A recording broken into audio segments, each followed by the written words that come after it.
What brings you to EMEX today? I'm Phil Bond. I work for Power Capacitors. I'm the area sales manager in the Power Quality Solutions area of the plant. We've come to site today to discuss energy storage using obviously battery energy storage, harmonic filters, and the issues that harmonics are causing within business these days with the new type of solar and variable speed drives that are out there. Harmonic issues, people don't realise the issues they're already suffering, and so what we're trying to do is educate them in trying to improve their power quality and their power efficiency, which in the end will save them power as well. What does the future hold for energy management?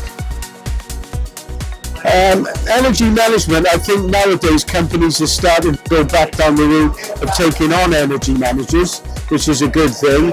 I think in the last 10 years there's been issues. Companies are run by accountants who just want to see what is the payback. But I think due to the pushback of now we've got to save energy, and which ways can we save it, that these energy managers now are trying to look down the route of it's not just a payback, it's what else they can do for the climate, how they can do their bit, reduce their CO2 emissions. And so it's something that's being pushed a lot more, and now by taking on energy management people, they're starting to listen to those areas that need required to be looked at. What's the one net zero measure or change that is having the greatest impact for your clients?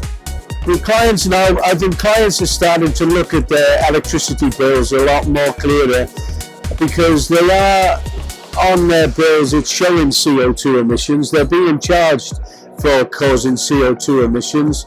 So being as the CO2 emissions are now in the news a lot more, they're starting to ask, how can I reduce my CO2? Is there an area where I can? And I think we have the issues out there, and we can help them with that in reducing the CO2 within their company. What would be your carbon reduction hidden gem tip for businesses?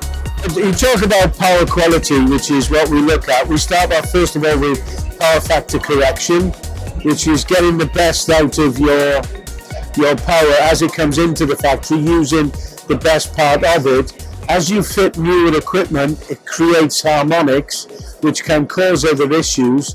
So we can also supply harmonic filters, which improve your power quality as well.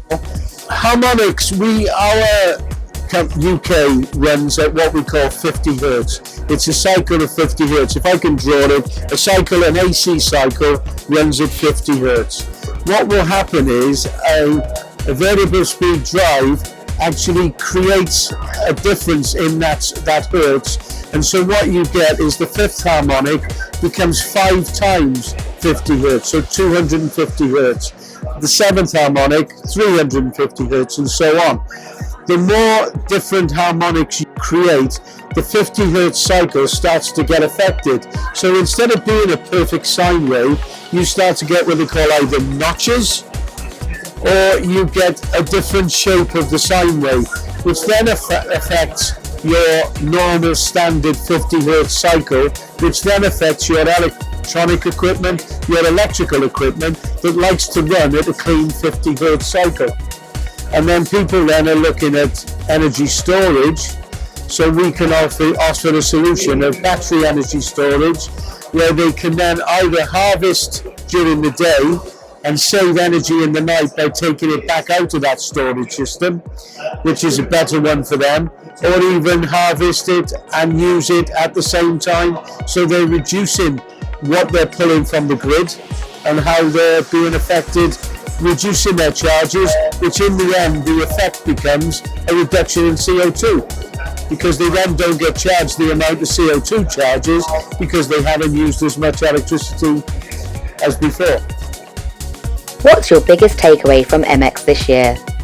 I think with the way the government have started pushing with the climate change now, I think people are now starting to see what is out there and what they can get from the people that are here, what is on offer, what can be offered, I mean, in our situation, we're offering battery energy storage, which is being pushed down the lens now for electrical vehicles. People want electric cars, but then they're suddenly realizing, how can I charge them? Will they stay charged?